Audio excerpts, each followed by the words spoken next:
Welcome to Money 911, the place where your peace of mind meets your prosperity path. I'm your host, Chris Miller, legacy wealth strategist and financial truth teller. Here, we believe that money is more than numbers. It's energy, it's freedom, and it's a tool for healing generations. And today, we're diving into one of the most urgent calls of our time. How do you build wealth that can withstand anything? My guest is none other than Kellyanne Winget, a visionary founder of Alternative Wealth Partners, author, speaker, and one of the most sought-after voices in the world of private investing. Kelly has helped raise nearly $1 billion in capital, serving clients who want more than just returns. They want resilience. She specializes in alternative investments, non-correlated assets like oil and gas, private equity, and early-stage ventures that operates outside the Wall Street machine. She's here to shake up what you thought you knew about money and open the door to bold, empowered investing. So, if you've been feeling the pull to step out of the system into financial sovereignty, this episode is for you. Kelly, it's fabulous and a complete honor to have you on Money 911 today. Thank you for having me. Excited to get into it. I'm totally you.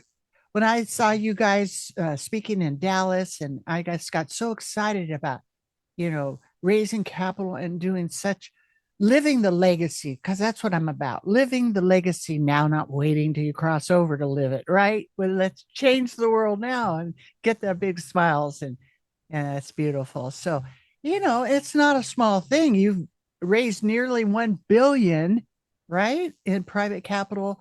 What inspired you to shift wealth in the hands of everyday investors? Well, I come from a multi-generational family of entrepreneurs and oil and gas professionals and investors.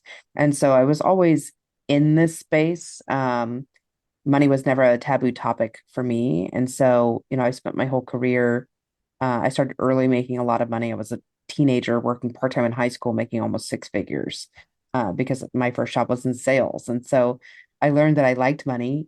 I liked making money. And I thought that everybody should be able to do this. And so I worked under different operators in healthcare, construction, oil and gas, private equity, venture, all different types of things, and ultimately led me into the family office space where I got to see, people who had limitless resources to accomplish things and just, saw bad decisions being made, and careless decisions being made. And I was like, there are people out there that would die to have this opportunity, and it would appreciate the work that's being done by the professionals in the space, if only they had access to it. So when I left in 2020 to start my own, it was really about how can I bring all these opportunities that I've had so much privilege to be exposed to other people. And there are barriers of entry to this investment space, but that's really, to their benefit. But there are, limitless opportunities when it comes to the private investment space that investors can take advantage of off Wall Street. That is so fabulous. And these are the times of alternate investments and different new ways, creative ways, not gambling in the stock market ways, right? Where we can really make an impact and help people and change things. It's exciting. You talk about financial immunity in today's volatile world. What does that mean to you? Well, I think that we're coming into a time where people need to become more active in their investment portfolios and life in general. I think that we've had a pretty push market for a pretty long time. And so you could essentially sit and do nothing for the last couple decades Right. and you know, make a conservative return. And after taxes and after inflation is figured in, you're making 4%. And that's fine, except for when you have these big catastrophic changes, significant policy change, geopolitical pressures, etc. We're in an inflection point right now. And I kind of refer to it as we're in our version of the next industrial revolution. Uh, And a lot of that is coming from, the AI technology and just needing things to move faster, operate faster, be more efficient, because there's system and processes that are 100 years old that just need to change. right. So becoming more active and more aware of what's going on around you will just make you a better investor, have more control of your financial situation if you're aware at the minimum of what's going on. Right. And so many people are scared of alternative investments. They just got to stay in this little box. But you go to school, you learn how to make money, get out of school. What do? You go make money and give it to somebody else to gamble. And that's all people know. And they're scared of it. What's the number one myth that you would love to bust about alternative investments? That it's only for your billionaire investors or your institutional investors. It's not. The threshold to invest in alternatives can range from non-accredited, which means you have a less than $1 million net worth, or accredited, which means you have over $1 million net worth. Things like real estate, you don't have to be accredited. You don't even have to use your own money to buy it. Um, precious metals, cryptocurrency, art, collectibles, wine, your bottle of whiskey that you like. There's all these things that are considered alternatives. Anything that isn't a stock, bond, or cash is considered an alternative investment. So you might even already be an alternative investment investor and you don't even know it. Um, when we get into private equity and venture, that's an asset class in the alt space that is for a more sophisticated investor. And it is and has been very gate kept by, the venture capitalists and the high net worth and the institutional investor. So, but there are opportunities for you to participate at small scale, and it could be investing in a local business, lending to a small business. These are ways that you can get into the private equity, private credit, and venture space as an individual. That's great. I might as well ask you what's kind of on a lot of people's mind on the BRICS that's coming up and the change in the dollar, and how do you feel that's going to affect the economy? Is that a concern, or you think it's just noise in the background and thing will go on as normal? I think there's a lot of noise in the market and it's done on purpose. And it's meant to distract you from what really is going on, which is where they're trying to like fundamentally change how our government works. Um, and they're doing that through these kind of distractions. I'm a big commodities person, so this is a space that I really like to operate in.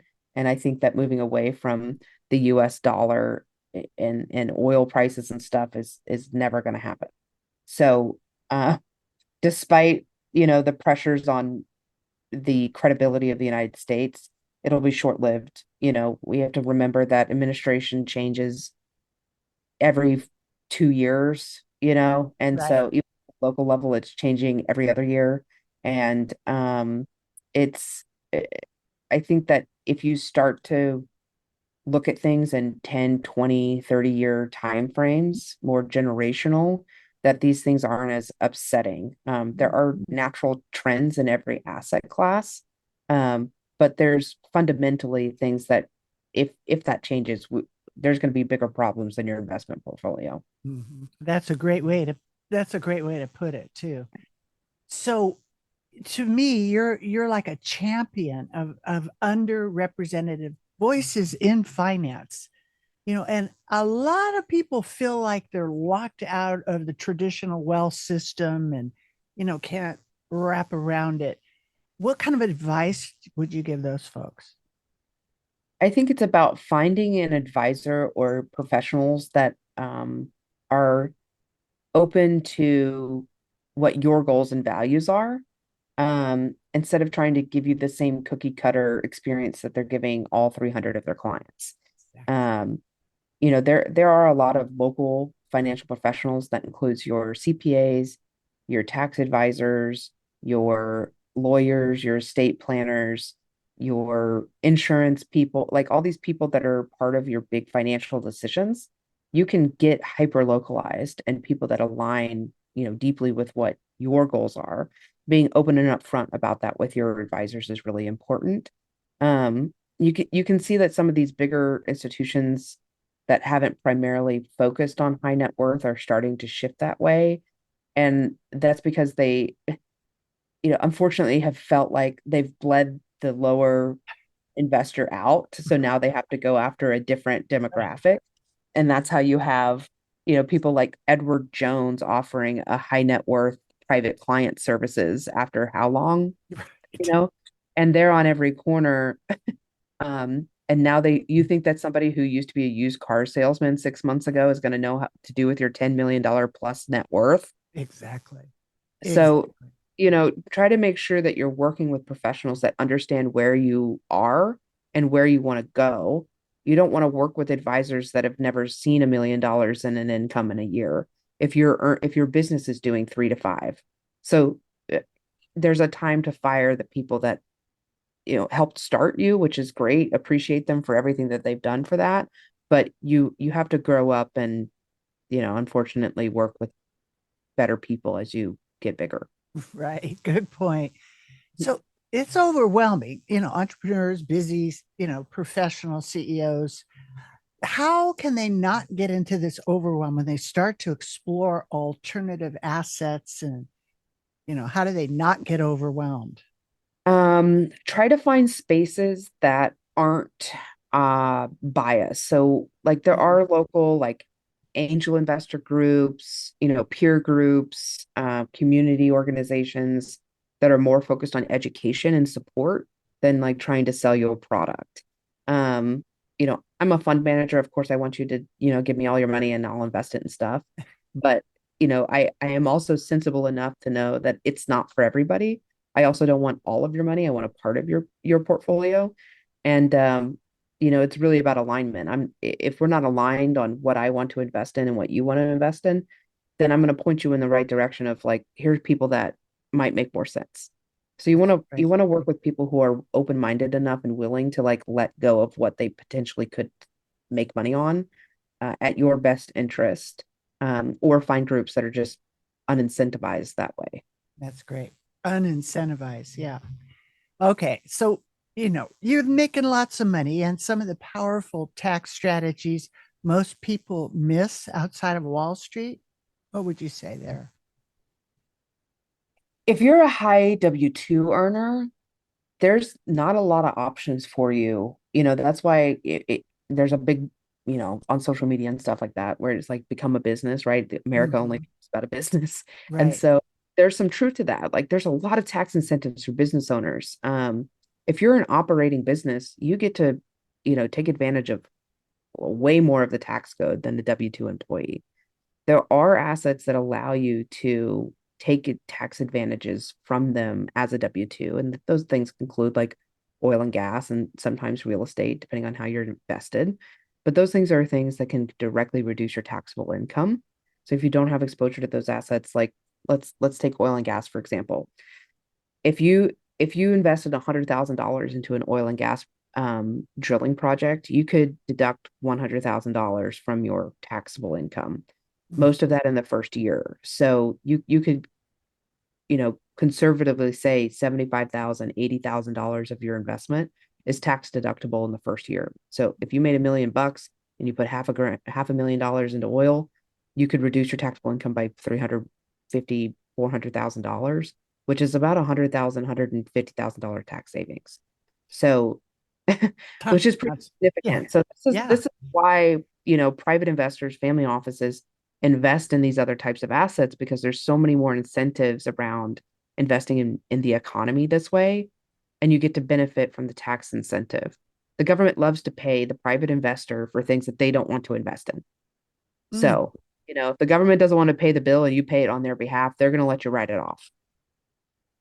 Interesting. That's really interesting. So, can you explain, a lot of people don't understand like non-correlated assets in simple terms and why do they matter more now than ever? Well, when you have a lot of volatility in the market, somebody can tweet something or bomb somewhere, and then the couple thousand companies that are traded on the public markets go down, right? Right.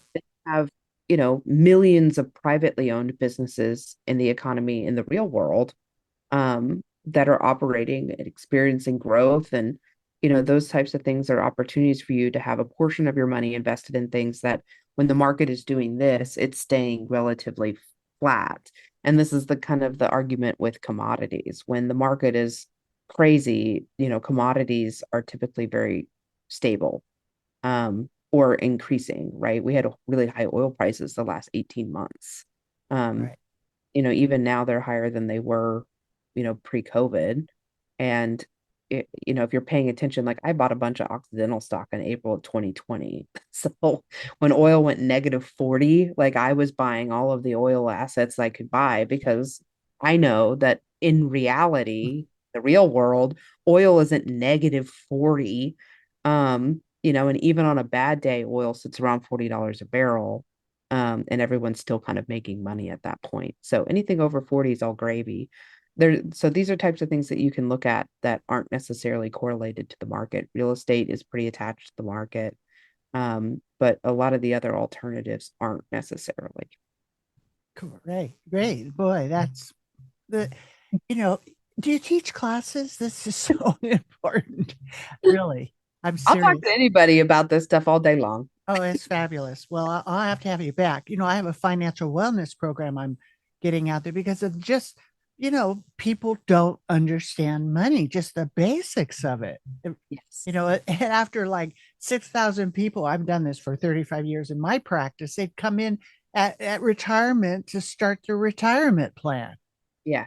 Right. And that just drives me crazy. So, I'm working retired to get that information out to just the people that are struggling, really.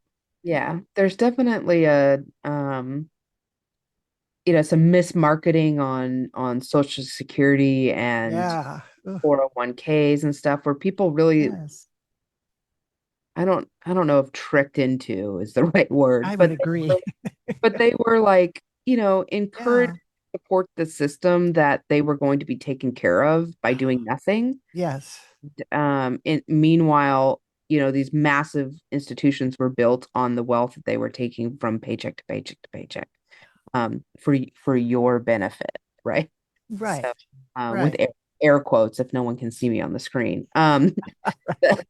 I think that, and it doesn't, we're living so much longer. So even if somebody is deciding like, oh, at 60, I need to think about this, there's not going to be as many opportunities. Right. But, I think that in my lifetime, we'll see somebody over the age of 120. Oh, yeah. So, Hmm. at 60, you could be starting your third phase. Like you could Right. start a business. You could, it's going to be Right. different job, I think, but I think that starting a business, entrepreneurism is going to be really great for the next, the older Gen X and younger boomer generation. Yeah, exactly. And I planned, when I do my planning, I'm planning for 120 because I do think, the things are shifting so much. And there's so much here. You have so many questions coming, because you're just such a wealth of information that is so grounded in real conversation. It isn't some, that you have to hype stuff up to sell them. Just like you were talking about the reality of the 401k for the average middle part of this country is a big tax bomb at ordinary income. And then like my boomer generation, right? They're all retiring and they're living in this roulette. Well, oops, we lost 40, lost 70, and this is all they have, right? This is what they're and you get $1,100 for Social Security. Who can live on that? So they Well, have, right? Go ahead. the biggest, like, what people don't realize whenever they talk about, the average returns of the stock market, where they're like, oh, well, it's average 12% over whatever, and like, yeah, you could change the time horizon of whatever point in the market you want to look at and have it look really great, Right. but you're talking about people that are sitting in here for 40, 50 years, right? And how many up and downs they have. If their timing of when they retire is in one of those significant downturns, right? Exactly. Yep. Doesn't matter. They've seen an average of 10% returns. Yeah. If they lose 40% in a year that they need it, and then they're spending down on it. And so, you know, unfortunately, I don't want to be like, this is doomsday, but Hmm. really getting a control and understanding of what the risk actually is, taking into consideration what your tax exposure is, what your inflation risk and exposure is. Like inflation hasn't been 2% in decades. Right. So I don't know why we're trying to achieve this 2% inflation number. Also the fact that it doesn't include food or like housing. Yeah. So it's not goods and services, great, get it down to 2%. Who cares? But if your food and your housing is going up 6 to 10% a year, that's unsustainable in every way. I don't care what side of the political fence you're on. And no one's 401k is going to be able to handle that. That's why this show's called Money 911. Yeah, there's definitely some sirens going off. Yes, definitely. In your work, how have you seen emotional intelligence and financial intelligence come together to create real transformation? I think that, with the clients that we're working with, they've graduated beyond budgeting, they've graduated beyond saving, they've graduated beyond life insurance, they've graduated beyond, their basic retirement planning, and they're like, what else is there? Right. Right. I know that, worst case scenario, my lifestyle is going to be maintained, but I have a little bit more disposable income, or I've exited my business, I've experienced this liquidity event, and I don't really want to keep contributing to this. There's no call to purpose, there's no impact, it's missing something. And that's kind of where we, in the alt space anyways, like kind of come in, right? We can align our investment thesis with an individual's impact initiatives. If somebody really Nice. cares about um, maybe cancer research or something, despite what they could do with a donor advised fund or a charitable contribution, they could actually invest in opportunities that are directly contributing to that research. So like medical device companies, pharmaceutical companies, medical research companies, they can invest in the equity and the upside of the growth of that economy because, while it might be nice to just donate everything away, like you can actually invest in the true innovation behind these industries you support. Exactly. Exactly. Because money's just energy, right? It Yeah. just carries energy, but it also carries lots of scarcity, fear, love, impact. So, how do you, because to me, the power of purpose, right? Doing Mhm. good with what you got. How do you personally keep your wealth journey rooted in purpose? Um, Purpose is like a deep part of my personality.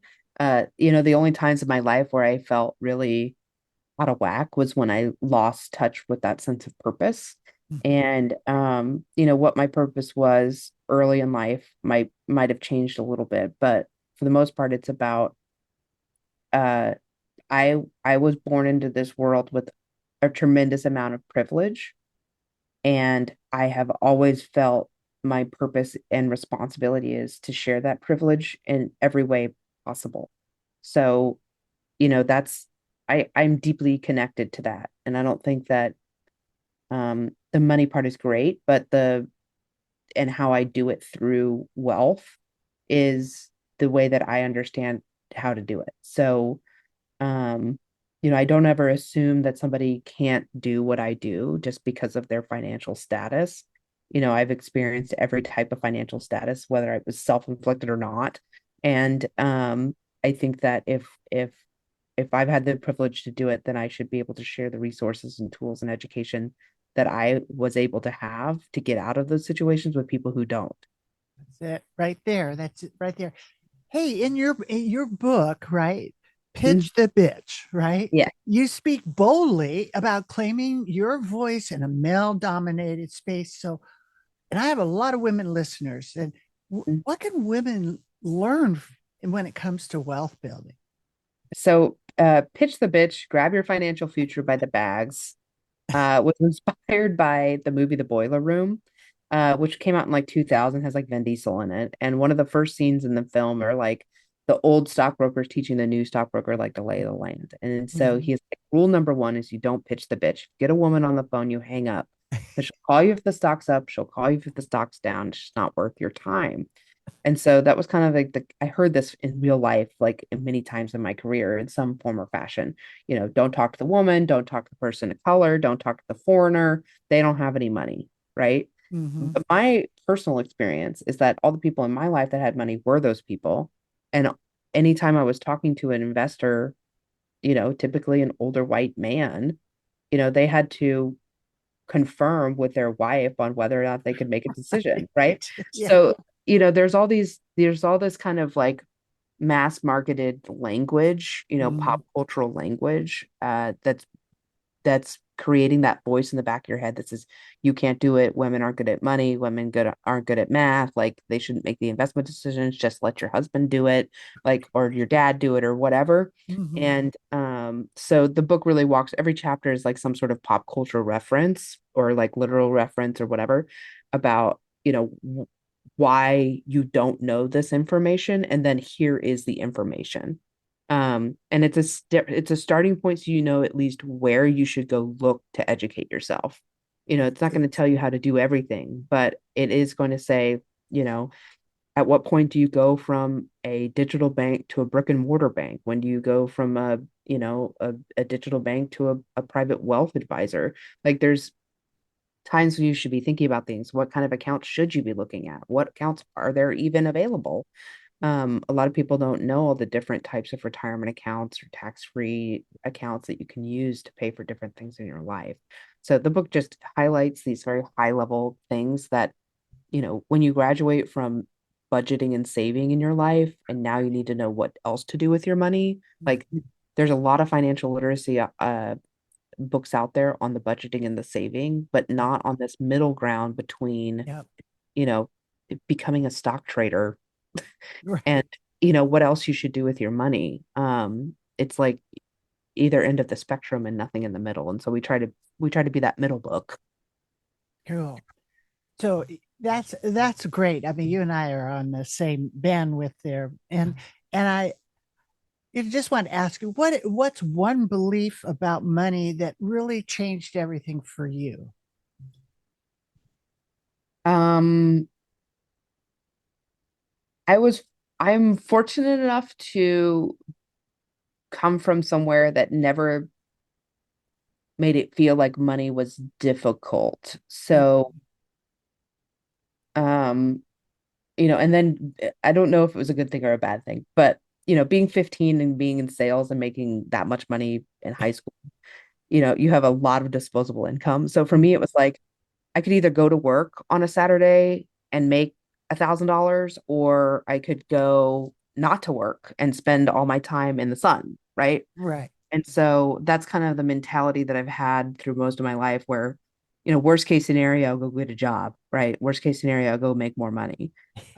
Because it's limitless. Money is limitless. Is it harder to get one way than another? Yes. But at the end of the day, you can take more risk when you know that on the other side of it, there is an opportunity to make more. Right. Beautiful. So, how do you define wealth beyond dollars? I think that having a clearly defined sense of purpose, not connected to your net worth, is deeply important.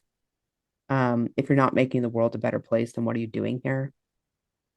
Exactly. You took the words right out of my heart. That's perfect.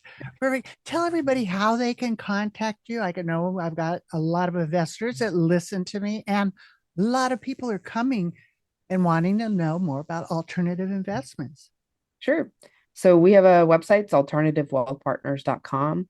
I'm also pretty active on LinkedIn if you just want to like sit around and watch what I do. I post a lot of content there and education. And you can follow me there at Kelly Ann Winget. And that's me on all of my social medias. Fabulous. All right. You're on all of them. Okay. Yes. TikTok, Instagram, LinkedIn, Facebook, whatever. Yeah. In your spare time, right? Yeah. Kellyanne, it's been a fabulous conversation. I really will look forward to having you back because I mean you were just opening it up a little bit, right? But thank you so much for being here with us. I really appreciate it. Thank you for having me. Wow. What a gift of wisdom and fire. Kellyanne Winget is a lighthouse of those of us who are ready to step out of the noise into the next financial truth. She reminds us that you can play bigger, invest smarter, and grow your legacy in ways that align with your soul. So if you're ready to stop following outdated rules and start building financial immunity, check out Kellyanne's work at kellyanwidget.com and follow her on Instagram. She is everywhere. Your future self will thank you. This has been another episode of Money 911, where we bring your finances back to life with heart, with wisdom, and with peace of mind. Until next time, keep your faith strong, your money smart, and your life on purpose. Rooted in purpose, growing with wisdom, thriving in abundance. There's so much to learn about healthy money. I hope today's discussion brings you one step closer to securing and protecting your future. So you can get started on the right foot, go to meetwithchrismiller.com and schedule your free financial fitness strategy session. Thank you for listening, and please subscribe to Money 911 so you don't miss our next episode, which includes health, wealth, and peace of mind.